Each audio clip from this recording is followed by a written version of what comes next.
India determine करता है कि गोइंग फॉरवर्ड G20 का एजेंडा क्या होगा, then it is a sign of India's leadership और ट्रेडिशन। कि इंडिया के एक बिजनेसमैन है गौतम अदानी। वो तकरीबन $100 बिलियन अगले 10 सालों में इन्वेस्ट करने लगे हैं। $100 बिलियन।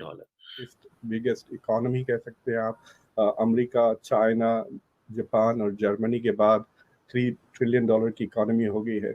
लेकिन अगर आप परचेजिंग पावर को एडजस्ट करते हैं तो India is already the third biggest economy.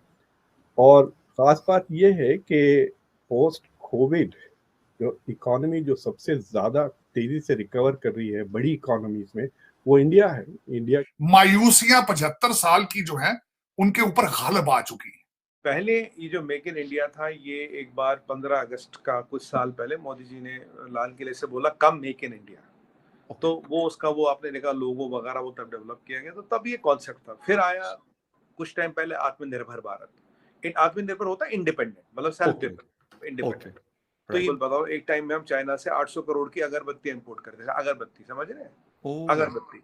तो मैंने अपने नेशनल टीवी पे खूब शोर हंगामा चिल्लाया था। मैं कहा हम चाइना से अगरबत्ती क्यों ला रहे हैं, हमारे पास अगरबत्ती नहीं क्या? तब मैंने भी एक आइडिया दिया था। मैंने कहा कुछ ऐसी आइटमें होनी चाहिए जिनको बिल्कुल बैन होना चाहिए, जिनका इंपोर्ट हो ही नहीं सकता। अगरबत्ती उनमें से एक ऐसी चीज है, क्योंकि अगरबत्ती चाइना से मंगाने का कोई मतलब नहीं है। इसमें पेचीदगी ये है कि जिस तरह से चाइना गेम खेल रहा है, it is not playing against India, it is playing against America.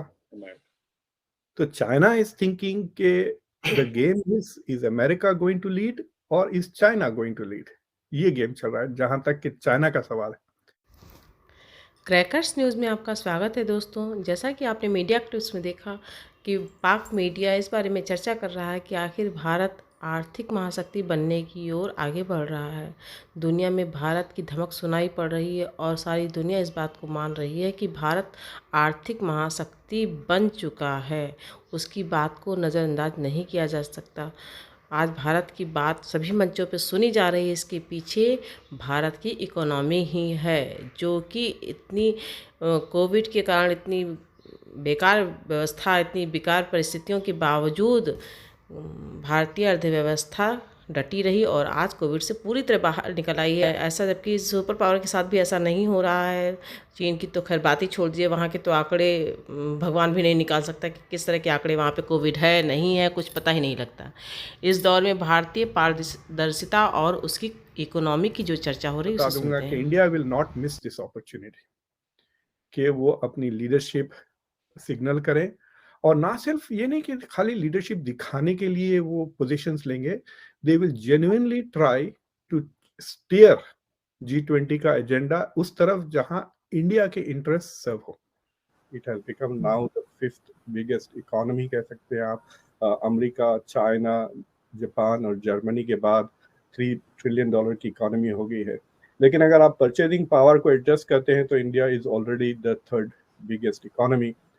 और खास बात यह है कि पोस्ट कोविड जो इकोनॉमी जो सबसे ज्यादा तेजी से रिकवर कर रही है बड़ी इकोनॉमीज में, वो इंडिया है। इंडिया की जो ग्रोथ रेट है, अभी मूडीज ने उसको थोड़ा बहुत एडजस्ट किया है, but it is between 7 to 8.5% growth rate है इस साल का। इट इज चाइना से डबल। चाइना की जो 2022 का फोरकास्ट है, इट इज 4%। इंडिया का फोरकास्ट इज अराउंड 8.5%।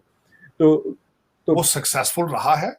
बल्कि जो नया अलायंस बन चुका है इस वक्त चाइना का और रशिया का, और वो जॉइंट एक्सरसाइजेस कर रहे हैं, it's a big threat not only for America, it's a big threat for the world. और इसमें इसको कैश कराएगा भारत। वो किस तरह कि वो चाइना की दुश्मनी ना सिर्फ अमेरिका को बेचेगा, वो हर एक को बेचेगा।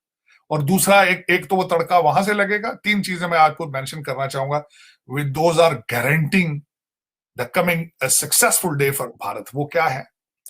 पहला उसका तो ये मैंने आपको बताया था, सिक्योरिटी काउंसिल में जा रहा है जो भारत 2 साल के लिए। उसके बाद G20 का 1 साल के लिए वहां जा रहा है। और उसके बाद जो अमेरिकन, यहां पे अमेरिकन बिग कंपनीज के सीईओ भारतीय निजाद हैं, वो सारा चाइना से अपना कारोबार निकाल के ले जाएंगे भारत में। So Bharat is gonna become more stronger financially, और टेक्नोलॉजी उनके पास है, और they will suppress the whoever comes against them. ये मेरी जो अपनी प्रेडिक्शन है, क्योंकि मैं देख रहा हूं कि भारत राइजिंग कंप्लीटली, और they are on steroid. Modi साहब की nationalist movement is the only movement जो दुनिया में चली है जो अभी तक अपनी जगह पर खड़ी है और कामयाबी से चल रही है। चाहे आप उसको पर्सनली पसंद करें ना करें, चाहे आप हिंदुत्वा का शोर डालें, चाहे जो मर्जी करें, बट द फैक्ट्स आर कि he has put the India on steroids to perform good and they are doing it. अब मैं उसकी मिसाल दूंगा, भारत, उन्होंने रशिया के साथ डील किए रुपयों में, फार्मास्यूटिकल में मोनोपोली है उनकी, और दूसरा और जिस तरीके, और उन्होंने अपना जो पिछले दिनों शिप कैरियर लॉन्च किया और कई चीजें कर रहे हैं जो they are coming very successful in it. लेकिन ये कि अनफॉर्चुनेटली दूसरी दुनिया जो है, मेरा ख्याल है including America, is under performing in some other part of UAE. लेकिन दुबई ऐसी जगह है जहां तकरीबन 70-80% उसकी इकोनॉमी इंडियंस कंट्रोल करते हैं। दुबई की सारा पैसा इंडियन ने, मानू छाबरिया वगैरह का नाम याद है आपको? आज से 10-20 साल पहले तो जो ट्रेड है, जो बिजनेसेस वगैरह है, जो जॉब्स करते हैं वहां पर, सारे इंडियंस का बहुत ही ज्यादा रोब है। For India Dubai is like an extension, Mumbai का सबर्ब की तरह हो गया वो, राइट? उसकी वजह ये ना, वो कस्टमर ने हजूर सबसे बड़ी आपने सेगमेंट कर दिया है कि अगला i14 जो है want be made in China, will be made in India. अब मैं दूसरी बात बताना चाह रहा हूं आपको, फार्मास्यूटिकल में मोनोपोली इंडिया की, आईटी में मोनोपोली उनकी, और आगे क्या हो रहा है कि चाइना की दुश्मनी में इस वक्त, क्योंकि यहां आके बैठ गए अगले, उनके नर्व सिस्टम पे छा रहे हैं। अब मैं बताना चाहता हूं नर्व सिस्टम में किस तरह छा रहे हैं। हर बड़ी कॉर्पोरेशन का सीईओ इंडियन डिसेंट का है, वो सारा कुछ चाइना से निकाल के भारत में लेके जा रहे हैं। आज मैं रिसेंट बताना चाहता हूं आपको एक और खबर कि एक बहुत बड़ा मंदिर सऊदी अरेबिया के अंदर बिल्ट हो रहा है। हाँ जी। और दूसरा सबसे बड़ी बात यह है कि सऊदी अरेबिया भी जो है वो भारत के साथ ख्वाहिश रखता है ट्रेड की और अपने ट्रेड रिलेशनशिप को इंप्रूव करने की। और मैं सबसे बड़ी बात, आपको आज तक जब भी बुरे हालात हुए हैं, रेस्क्यू तो नहीं किया, उन्होंने पैसे दिए कि लंदन में कुछ और ले जाओ, सऊदीज ने दिए हैं आपको, डेफर पेमेंट पर तेल देते रहे।